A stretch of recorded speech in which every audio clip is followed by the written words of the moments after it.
maravillas. Adonai, oh Adonai, oh Adonai, Dios del universo, Señor de la creación. Oh Adonai, oh Adonai, Dios del universo, Señor de la creación. Dios del universo, Señor de la creación.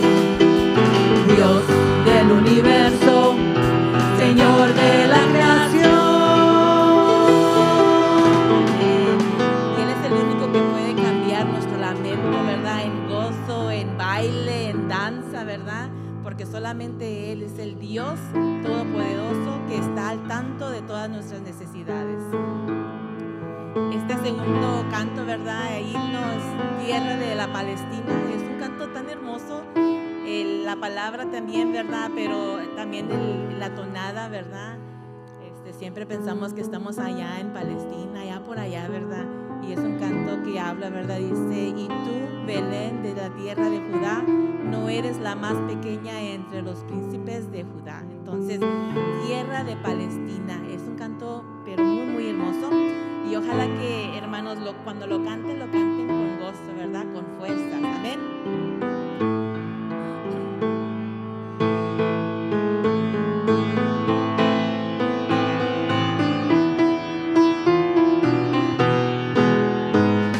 Tierra bendita y divina es la de Palestina, donde nació Jesús.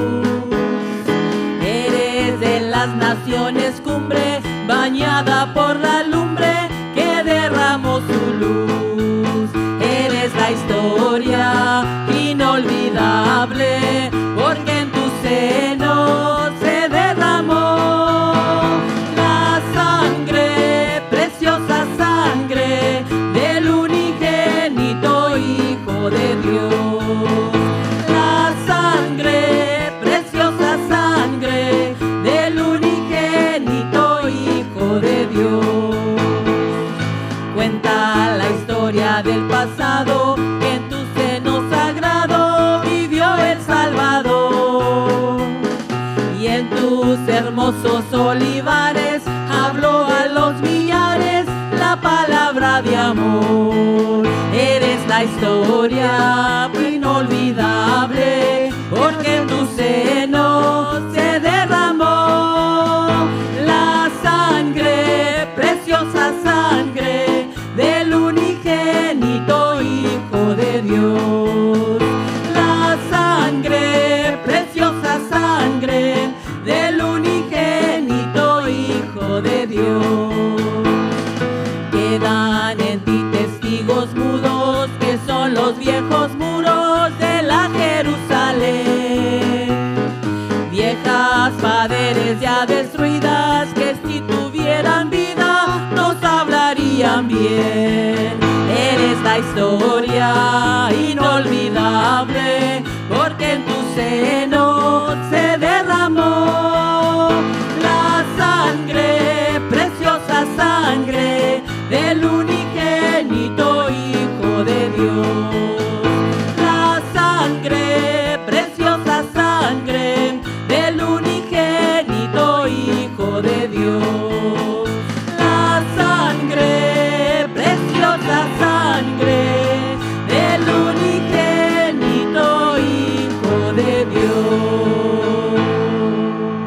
Amén.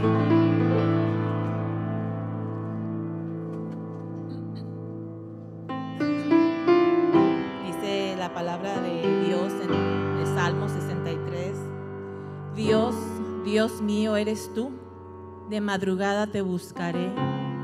Mi alma tiene sed de ti, mi carne te anhela en tierra seca y árida, donde no hay aguas, para ver tu poder y tu gloria, así como te he mirado en tu santuario.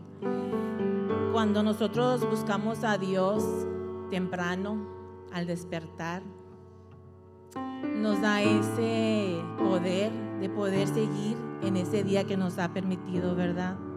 Es cuando uno va a un juego o algo, ¿verdad? Un juego de fútbol o X, y los coaches te dan una platiquita, ¿verdad? Un pep talk para que vayas y hagas, ¿verdad? Lo mejor de ti. Así es nuestro Dios.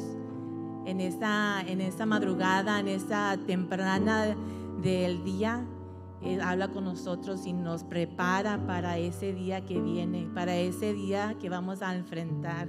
Sea como sea y sea como acabe, sabemos que tenemos victoria en Él. Entonces este canto es un canto muy hermoso que habla cuando buscamos a nuestro Dios temprano, ¿verdad? Lo que Él es para nosotros.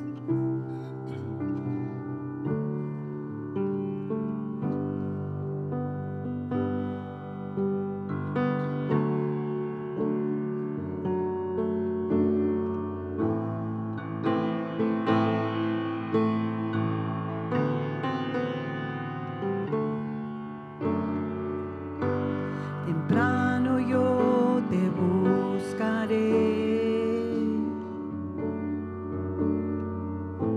de madrugada yo me acercaré a ti. Mi alma te anhela y tiene sed para ver tu gloria y tu poder. Mi socorro has sido tú. En la sombra de tus alas yo me gozaré. Mi alma está pegada a ti, porque tu diestra me ha sostenido. Oh, tu diestra me ha sostenido.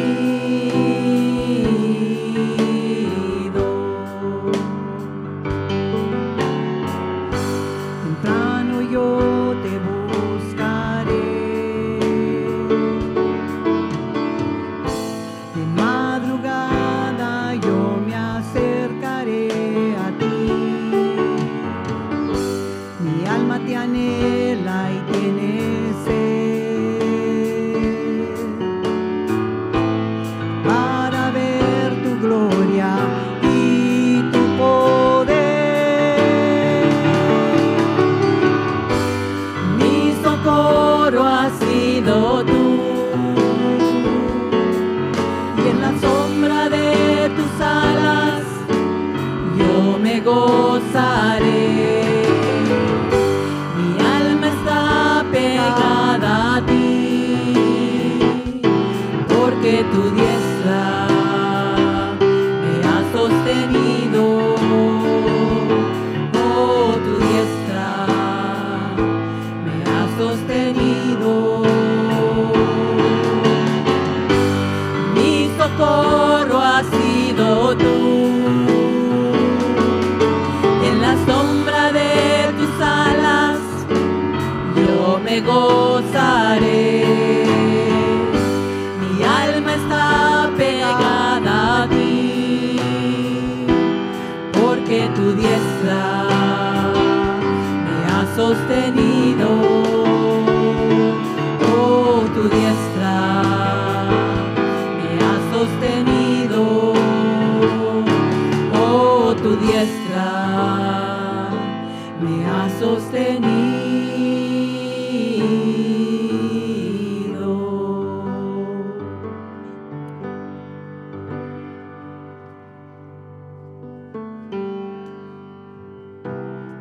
Y no hay duda que pasamos por momentos muy difíciles y llegamos a un punto que estamos cansados, que estamos quizás en nuestra mente derrotados, ¿verdad?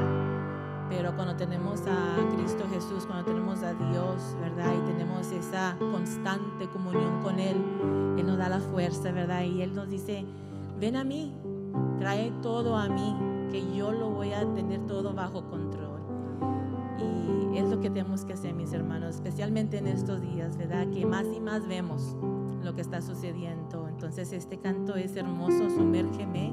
Dice que somos cansados del camino, sediento de ti, ¿verdad?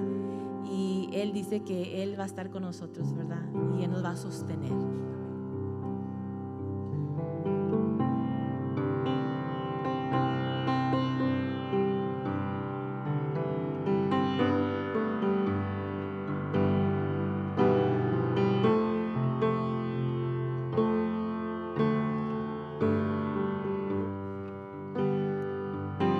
Cansado del camino, sediento de ti, un desierto he cruzado, sin fuerzas he quedado, vengo a ti. Luché como soldado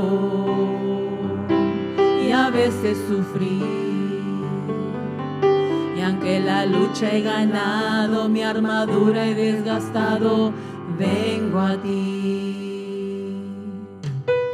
Cansado del camino, sediento de ti,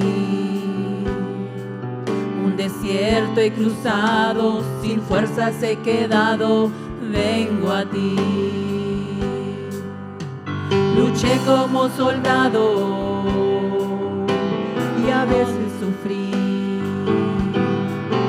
que la lucha he ganado, mi armadura he desgastado, vengo a ti. Sumérgeme en el río de tu espíritu, necesito refrescar este seco corazón sediento de ti. Sumérgeme en el río de tu espíritu, necesito refrescar este seco corazón sediento de ti. Cansado del camino, sediento de ti,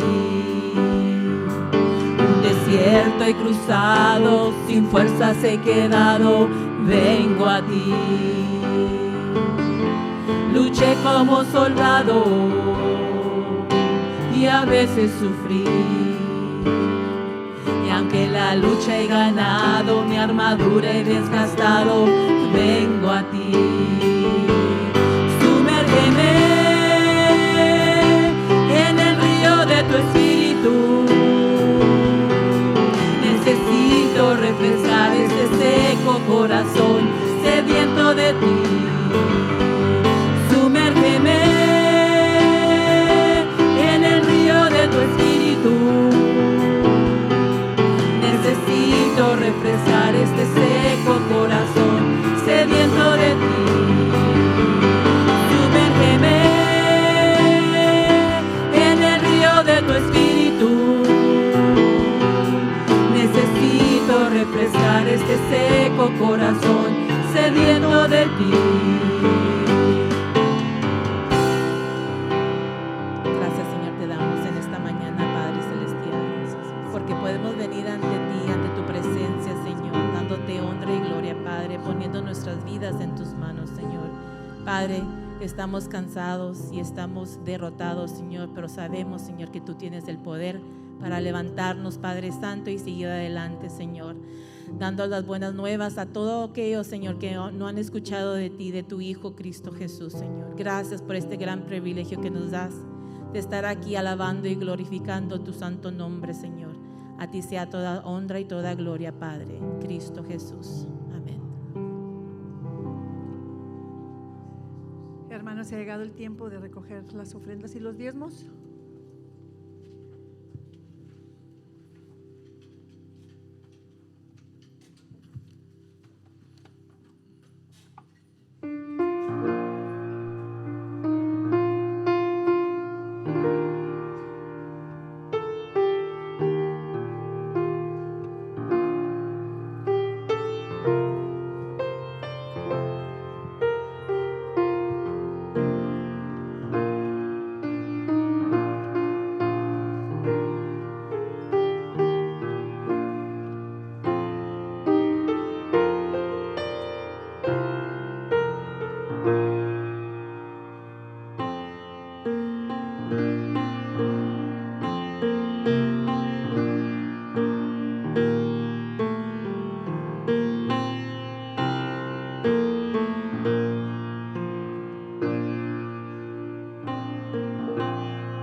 Señor, te damos gracias por esta mañana, Señor, que nos permites estar en tu casa de oración, Padre. Gracias, Señor, por la fortaleza, Señor, que nos das a cada uno de nosotros, Señor, en nuestros trabajos, Padre, y tener un trabajo, Señor. Para, Señor, venir, Señor, a depositar, Señor, nuestros diezmos y ofrendas, Señor, para que sea engrandecido, Señor, tu reino, Padre. Donde quiera que vaya, Señor, se administre este dinero, Padre Santo. Guarde y cuide de los hermanos, Señor, que tomaron esa gran comisión, Señor, de repartir, Señor, el Evangelio, Señor, por todo el mundo. Le damos gracias una vez más por esta mañana y todo se lo rogamos en Cristo Jesús. Amén.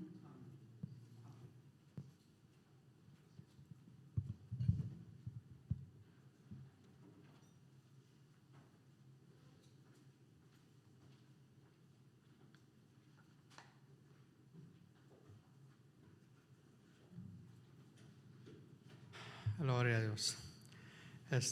Queremos antes de mandar a los niños a... Bueno, no veo niños. A ver, yo creo que nos vamos a quedar aquí, porque los niños que están son bien comportaditos y se pueden quedar aquí. Nuestro hermano Pepe, que ahí no está, le había encargado a Berta para que se lo llevara, pero yo siempre probé porque está Eduardo y Lalito allá atrás, hermanos, ayudándonos con todo esto, y pues gracias a Dios por ello. Me quedé sorprendido hace ratito, hermanos, porque le digo a Eduardo, Eduardo, me gustaría, pero yo sé que yo pensé, apenas ahorita estoy viendo eso, le pone unos avisos ahí en la pantalla, y él y yo, pues, que él es más joven que yo, pero todavía pensando, me dice, mándemelo, pastor, pero oye el Lalito dice, no, por ahí drop. Él dice, pues, ¿cómo? Se sentó y me deja sorprendido. Así que quisiera que pusieras el aviso, por favor, Eduardo, los avisos que ahorita en una forma para mí mágica, hermano. Pues ¿cómo es eso de que sin cable ni nada? Pero paz, y ya está ahí, hermanos. Y gloria a Dios por ti. Incluso le digo a Lalito, oye, me tienes que dar un curso, le digo. Me tienes que enseñar cómo está eso, porque es la actividad de la escuela bíblica que eso es que empieza mañana, hermanos. Hoy en la tarde llega el grupo de Carterville.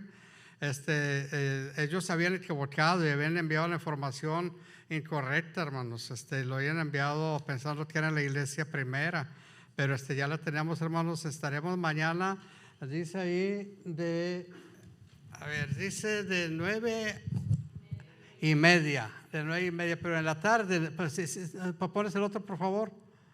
En la tarde habrá 1 hora de deportes, hermanos. Acuérdense, el año pasado así lo hicieron también y fue de bendición. Tanto en la mañana como en la tarde estuvo muy bendecido, se la pasaron bien, hermanos, los niños. Así que tráigalos, invite a los niños de su barrio, familia, va a ser de bendición. En la mañana a las 9:30 y en la tarde a las 6:30. Gloria a Dios por ahí. Vamos a abrir nuestras Biblias en el pasaje que leímos. Y esa es otra cosa que me pasó ahorita, hermanos. Estaba pensando, no le va a salir bien al que lo hizo, porque me desaparecieron mi Biblia, hermanos. Y mi Biblia con las notas. Entonces a lo mejor pensaron, no, ahora que no haya sermón, le voy a quitar la Biblia del pastor. No la encuentro, hermanos. Y hace ratito yo sé que por ahí está. Es una roja que traigo en la tablet. Allá están, hermanos. Allá están, gloria a Dios por ello. No sé cómo fueron a dar ahí, hermanos, pero de todos modos yo pensé, bueno, yo me acuerdo, así que no se me va a leer sin el sermón. Pero gloria a Dios porque ya teniendo las notas, pues nos tardamos menos, hermanos. Gracias. Gloria a Dios. El pasaje que leímos en 1 de Juan, hermanos, es uno de los pasajes que son bien profundos del Nuevo Testamento. Ustedes saben, yo quiero que todos nos acordamos que el apóstol Juan fue un apóstol especial, hermanos. Especial en el sentido de que era reconocido como el discípulo al que Jesús amaba.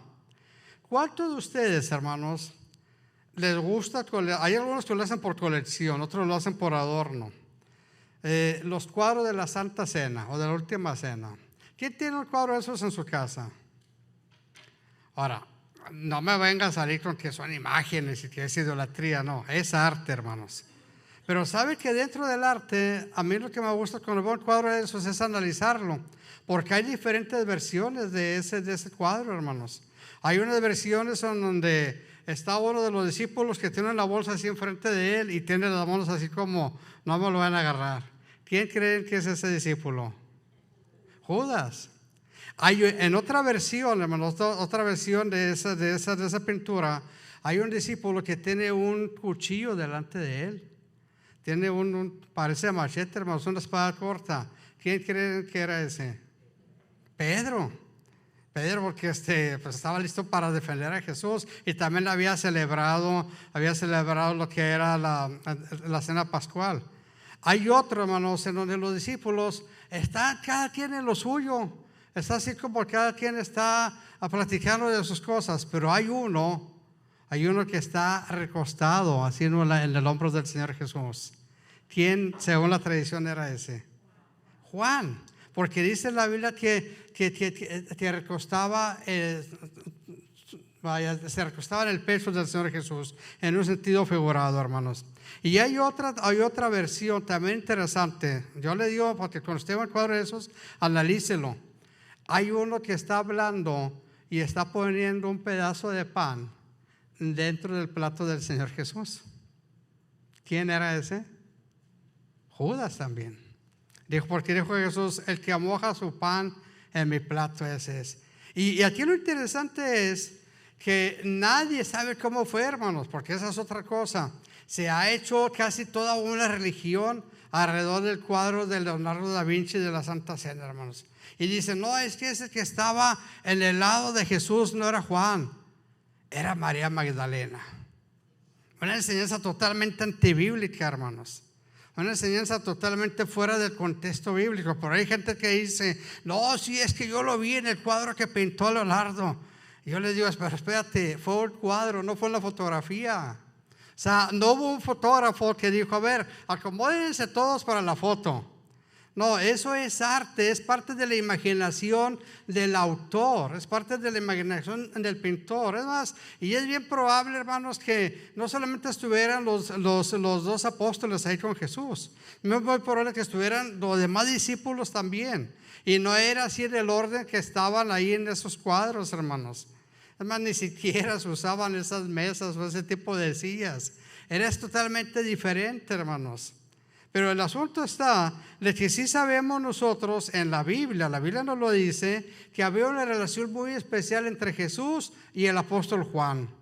Quizás porque él era el menor de los apóstoles, pero él fue el único que se quedó junto a Jesús al pie de la cruz, hermanos. La Biblia dice que todos los discípulos, todos los apóstoles se habían ido, hermanos, huyeron. Pero Juan estuvo ahí junto a la cruz. ¿Cómo podemos saber eso? Lo sabemos porque el Señor Jesús, cuando estaba dando sus últimas palabras desde la cruz, a Juan encargó a su madre María. Le dijo a María, he ahí tu hijo, y a Juan le dijo, he ahí tu madre. Entonces ahí vemos que Juan sí estaba con Jesús hasta el último momento. Y la explicación tiene lógica. Dice, como él era el más joven, probablemente en su época él era un menor de edad, hermanos. Porque acuérdense que los judíos alcanzaban la edad adulta hasta los 30 años. Y es muy probable que Juan hubiera tenido menos de 30 cuando estaban ahí crucificando al Señor Jesús. Entonces es probable que por esa razón no lo hubieran arrestado o que no tuviera riesgo de ser arrestado. Y ¿saben otro caso interesante de Juan? Fue el último de los apóstoles en morir. Juan murió entre 95 y 96 años de edad, hermanos. Entonces, él es el más joven de los apóstoles y es el último de los apóstoles en morir. A diferencia de los demás apóstoles, el martirio de Juan no fue con las fieras, ni en la hoguera, ni murió crucificado, ni nada de eso. La tradición enseña, y nos lo confirma Apocalipsis, porque Juan también escribió Apocalipsis, que Juan fue desterrado, hermanos. Él fue desterrado a una isla, a la isla de Patmos, una isla desierta, una isla que era como que si fuera una roca nada más, hermanos. Ahí fue desterrado por uno de los emperadores que se cree que le tocó el emperador Domiciano, quizás por la edad, por lo que haya sido, pero no lo van a ejecutar, pero sí lo destierran. Y él se va, los últimos días de su vida, él está en una cueva, en la isla de Patmos, en donde recibe la revelación del Apocalipsis, hermanos. Entonces podemos ver que Juan le tocó vivir una situación interesante, porque él es discípulo presencial de Jesús. Él lo puede decir en su carta, nosotros lo vimos, lo tocamos, lo palpamos. Por eso es que Juan insiste mucho en que el que niega que Jesucristo vino en carne, ese es anatema. Porque a Juan le tocó vivir, hermanos, una de las primeras herejías que se estaba metiendo a la iglesia. Una de las primeras herejías fue el gnosticismo, pero específicamente un movimiento que se llamaba docetista. Los docetistas enseñaban que Jesucristo no tenía un cuerpo humano. La palabra doqueo significa apariencia. Por eso de ahí le llamaban docetista, hermanos. Porque decían Jesús solamente era una apariencia humana, pero él era un espíritu. Y lo interesante o lo que evocaba de esa herejía es que si eso fuera cierto, entonces Jesús no tuvo cuerpo físico. Y si Jesús no tuvo cuerpo físico, entonces no sufrió. Entonces no hubo nada de crucifixión, ni de clavos en sus manos, ni espinas en su cabeza, ni dolor, ni nada, porque no tenía cuerpo físico. Y miren, esta herejía se hizo tan fuerte que surgió todo el evangelio, hermanos, un evangelio apócrifo, que es el evangelio de Tomás, que enseña eso. Y hay una parte en ese evangelio en donde enseña que Pedro estaba viendo a Jesús en la cruz y estaba Pedro llorando porque Jesús estaba en la cruz. Pero luego se le aparece Jesús a Pedro y le dijo, no, pero no llores, ese que ves en la cruz no soy yo estoy aquí, eso solamente es una apariencia.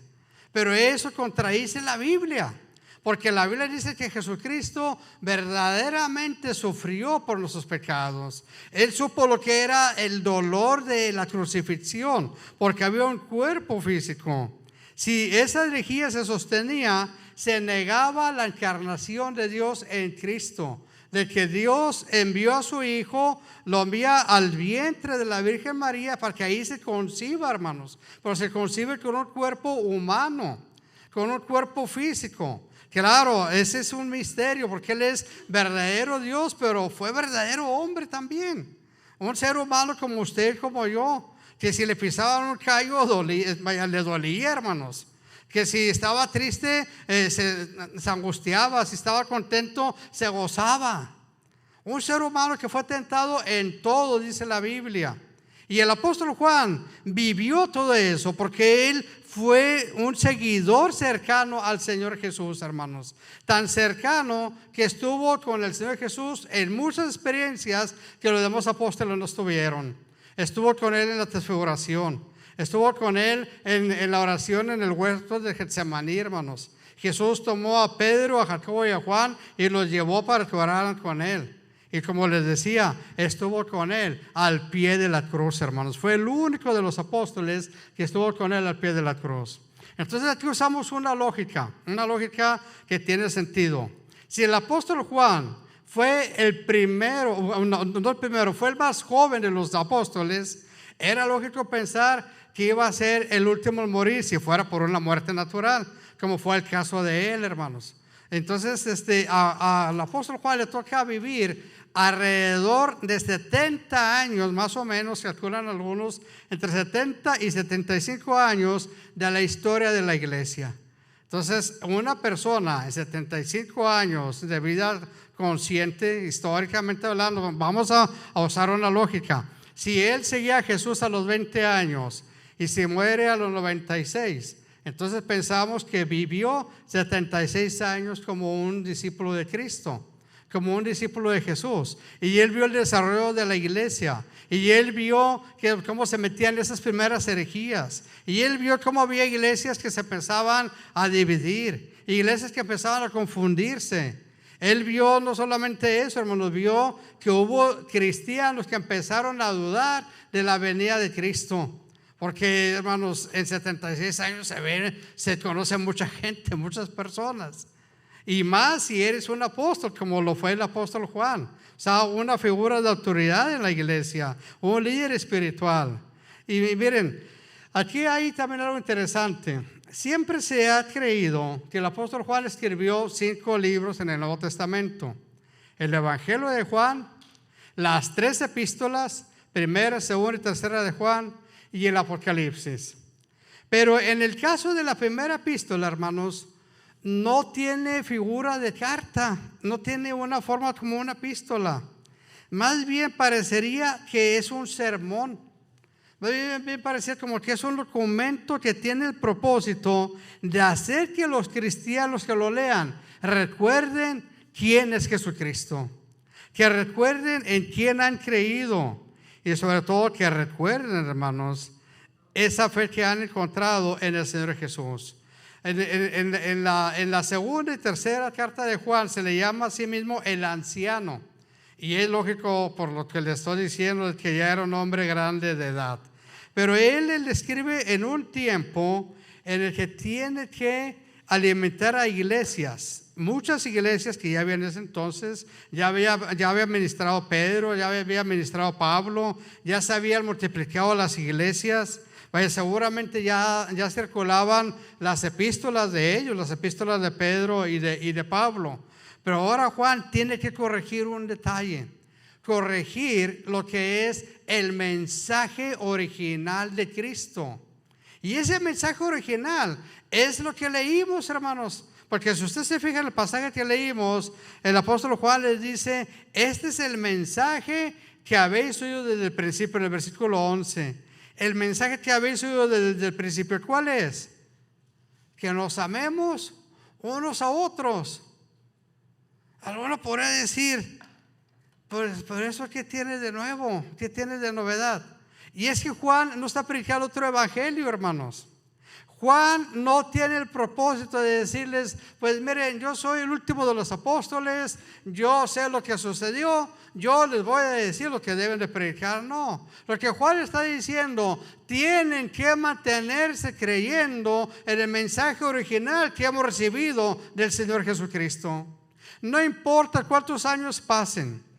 ¿Sabe que ahorita tenemos un grave problema en muchas iglesias, en muchas denominaciones? Hay gente que realmente está predicando que la Biblia ya pasó de moda, que la Biblia ya no se aplica en este tiempo, que el mensaje de Jesús era para un tiempo específico, que ahora tenemos otro tiempo, otras circunstancias, entonces tenemos que presentar otro mensaje. Y eso, hermanos, dice el apóstol Pablo, que sería anatema. Predicar un evangelio diferente nos convertiría en personas que estamos bajo maldición. Por eso es que como cristianos tenemos que mantenernos en el mensaje original. Hace poco estuve platicando con uno de estos pastores que creen eso. Y le decía: bueno, ¿qué predica un pastor que deja de creer que la Biblia es palabra de Dios? ¿Qué puede predicar? Porque una de las dos: o ustedes vienen para ser motivados para seguir adelante, o vamos a la iglesia para ser alimentados con la palabra. Porque si se tratara solamente de ser motivados, pues hay muchos lugares, hermanos, en donde hay motivadores y hay coaches y personas que te dicen: tú eres lo mejor, tú eres el campeón, naciste para ser un triunfador. Y te sales de ahí, de la iglesia, como nos salíamos cuando íbamos a ver las películas de Bruce Lee, hermanos. Cuando eras adolescente ibas a ver una película de Bruce Lee y te salías con ganas de que alguien te buscara pleito para poner en práctica todo lo que aprendiste. Mucha gente cree que el motivo de ir a la iglesia eso es motivarte, alimentarte el ego. Eres la princesa de Dios, eres el princeso de Dios. No es así, hermanos. Venimos a la iglesia para alimentarnos y recordar que Jesucristo es el Señor. Jesucristo, Él es la roca, hermanos.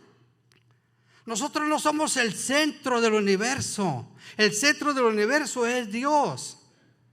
Y cuando yo le pregunto a una persona de esas: ¿qué es lo que predica a alguien que ya no cree que la Biblia tiene un mensaje para nuestros días?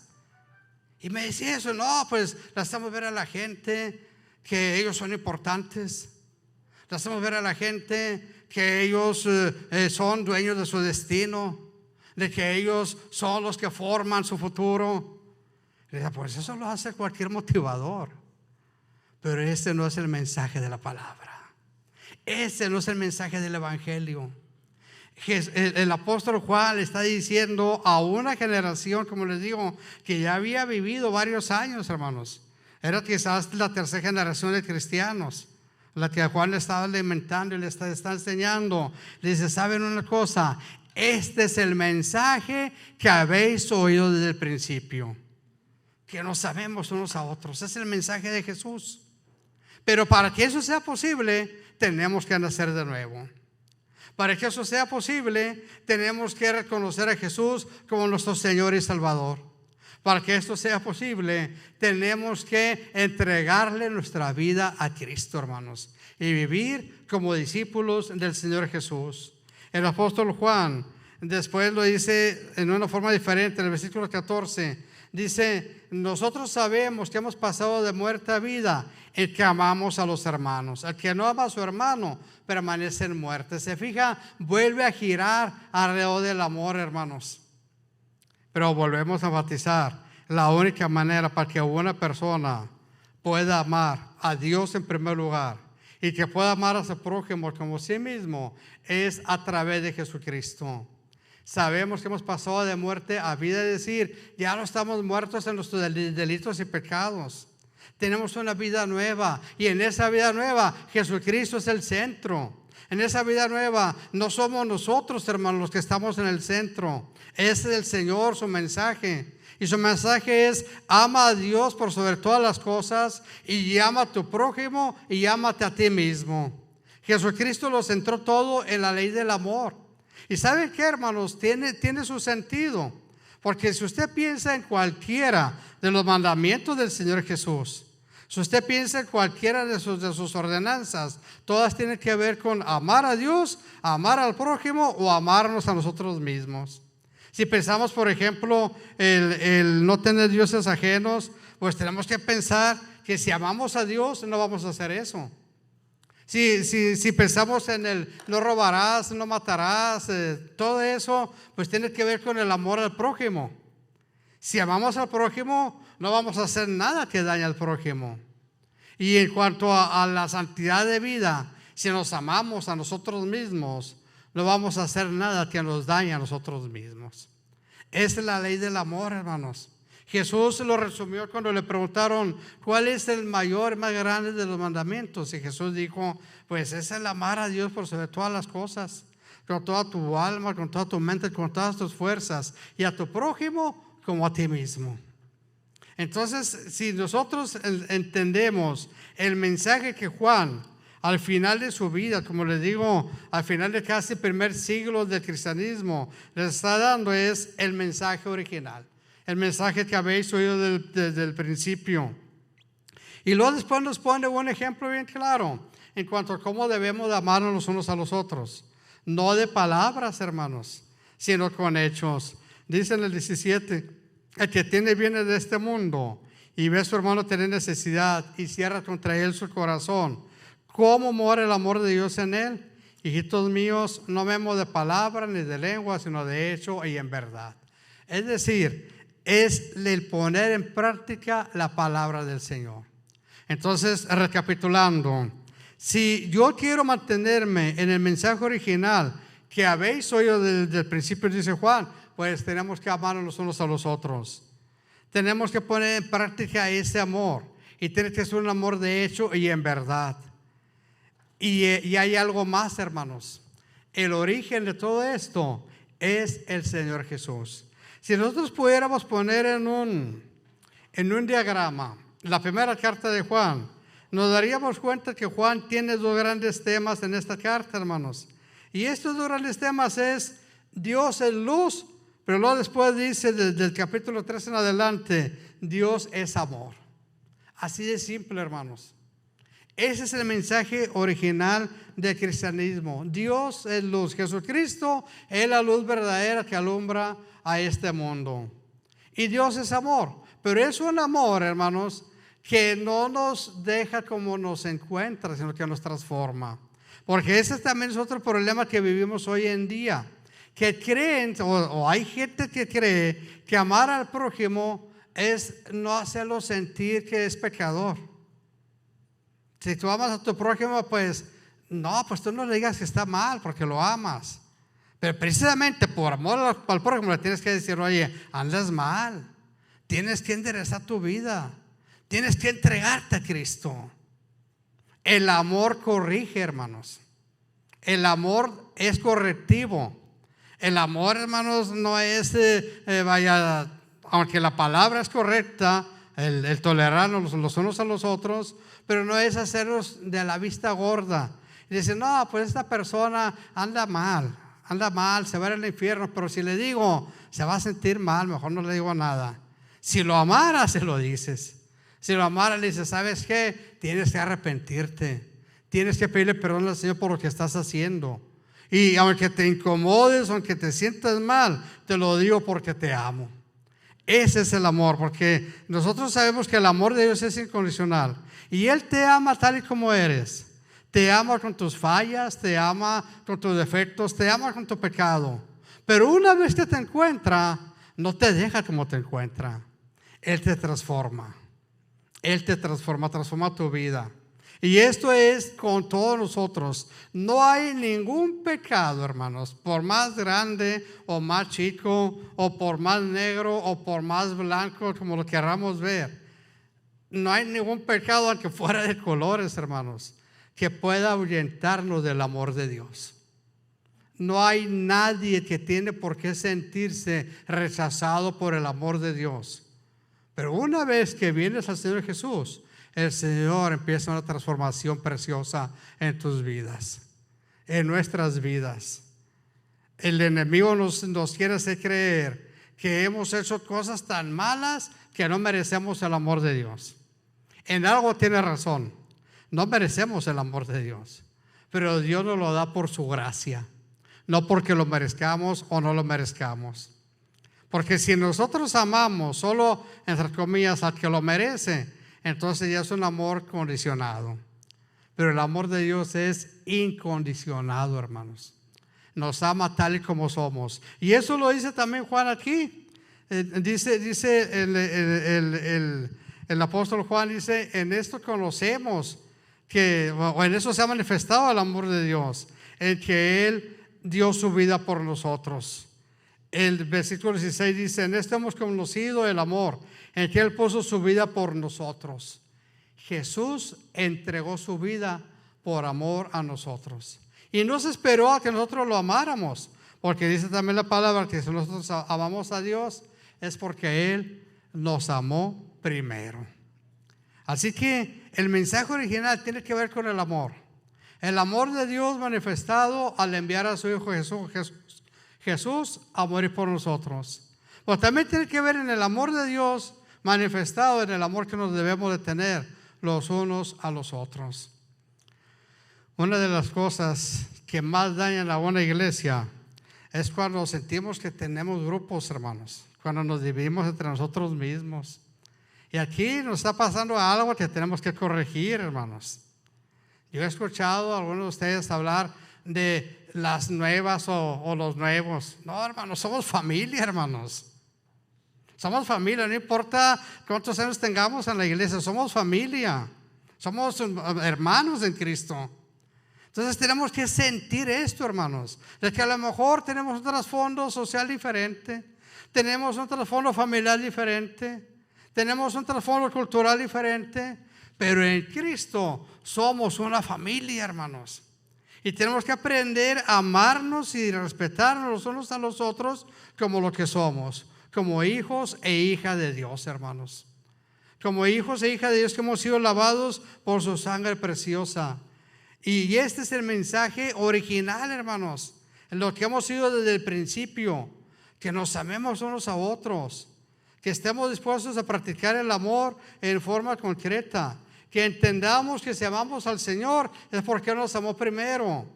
Como dice también en el versículo 23, y este es su mandamiento, que creamos en el nombre de su Hijo y nos amemos unos a otros como nos ha mandado. Es decir, está relacionado el creer que Jesús es el Señor con la práctica del amor, hermanos. Por eso es que lo pone junto. Su mandato es que creamos en su nombre, pero su mandato es que nos amemos los unos a los otros. ¿Parece difícil? Sí, hermanos, y no solamente parece, es difícil. Es difícil amarnos los unos a los otros, porque como seres humanos tenemos muy arraigado en nosotros, hermanos, el egoísmo. Pero por eso es que el Señor habla de eso, porque el Señor nos habla de un nuevo nacimiento. Y en ese nuevo nacimiento ya no tenemos por qué seguir los deseos de la carne, sino los del Espíritu. En ese nuevo nacimiento está la esencia del mensaje del Señor, hermanos, que es el amor. Amar a Dios por sobre todas las cosas te capacita para amar a tu prójimo. De tal manera que el apóstol Juan dice en el siguiente capítulo: si alguien dice que ama a Dios y no ama a su prójimo, ¿qué está haciendo? Se está engañando. Se está engañando a sí mismo. Porque ¿cómo es posible amar a Dios al que no vemos y no amar al prójimo al que sí vemos? No, pues es que es más fácil amar a Dios porque Dios no se mete con nosotros. Es cierto, hermanos. Pero el Señor por eso nos pide que amemos al prójimo, porque sabe que es ahí en donde tenemos que demostrar la transformación en nuestras vidas. Es ahí donde tenemos que demostrar que hemos nacido de nuevo. Termina diciendo este pasaje, versículo 24: el que guarda sus mandamientos permanece en Dios y Dios en él. Y en eso sabemos que Él permanece en nosotros por el Espíritu que nos ha dado. Aquí alguien podría decir: bueno, está diciendo que guarda sus mandamientos, pero en el versículo anterior nos dijo cuál era su mandamiento: que creamos en Jesús y que nos amemos unos a otros.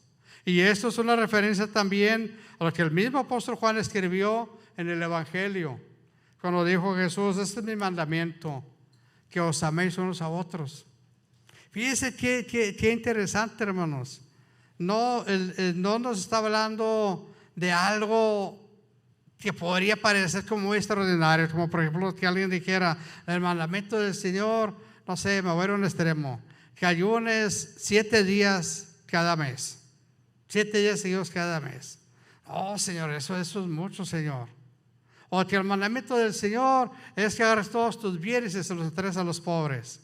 No, el mandamiento del Señor es que nos amemos los unos a los otros y que reconozcamos que esto es consecuencia de amar a Dios, hermanos. De tal manera que si alguno realmente batalla para amar a su prójimo, empiece analizando su amor al Padre, su amor a Dios. ¿Cuál es el prójimo más cercano que tenemos? El cónyuge, los hijos, los padres, los vecinos. El que está cerca de ti. Porque puede decir: yo amo a todo el mundo. Entre comillas dice eso, así entre dice, siempre y cuando no estén cerquita de mí. Podemos decir que amamos al prójimo, pero que no sea mi vecino, porque ese no. Porque ese se estaciona enfrente de mi lugar, o me tira la basura, o eso o aquello. No, es ahí donde tienes que demostrar el amor al prójimo. Cuando alguien te está maltratando, cuando alguien está haciendo algo en contra de ti, es donde tienes que mantenerte en el amor al prójimo.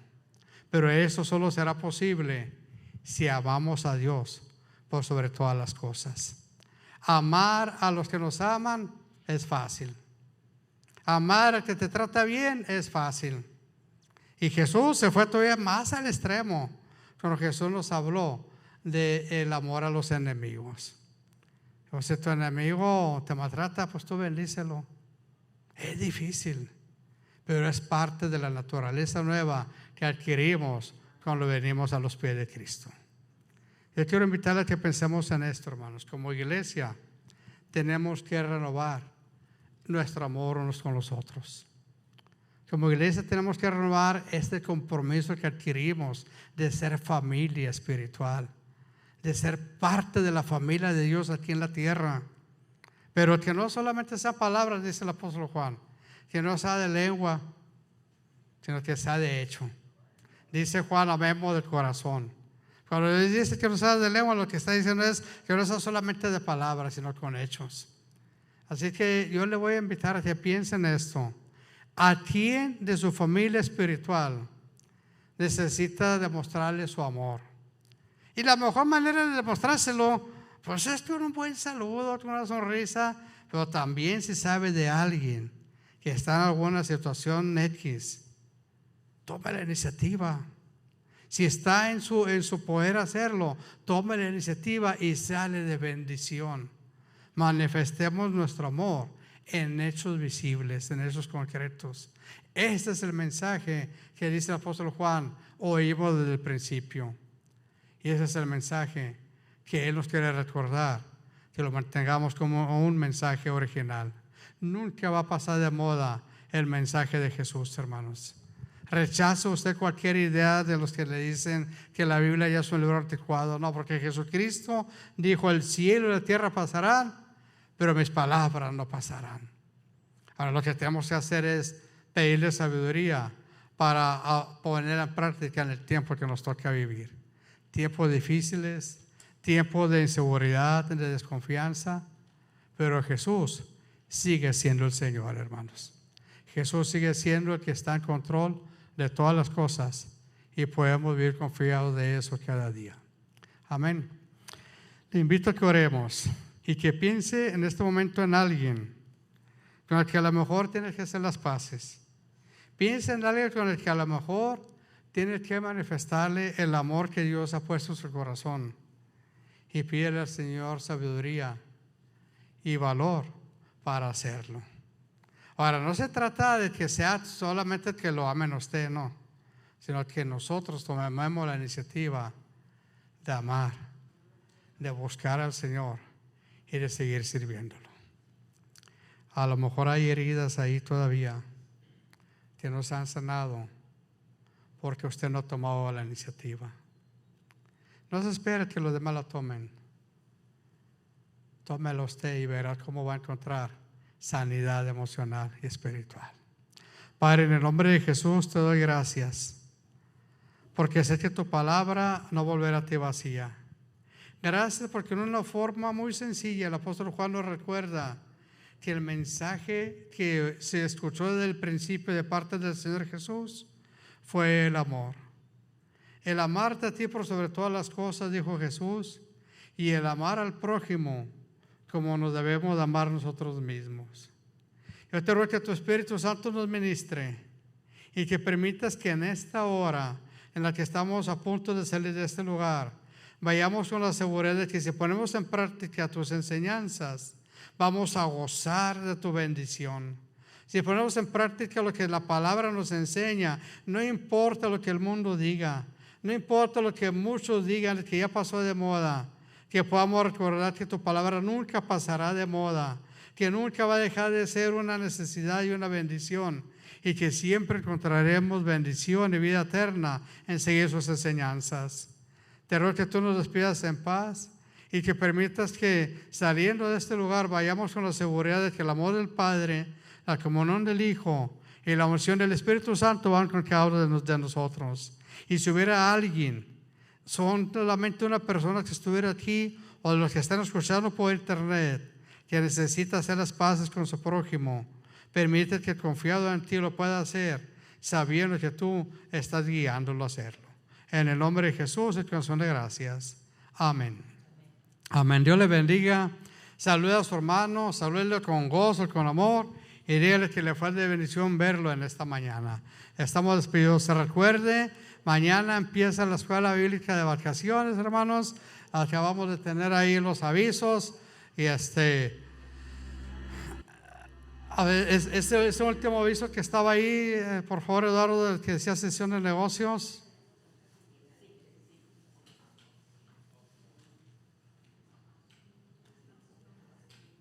No, es pasado, porque vamos a tener sesión de negocios, pero todavía no lo tenemos. Yo creo que en 3 semanas, hermanos, así que lo vamos a estar enfatizando. Saludos, hermanos, díganles que le fue de bendición verlo.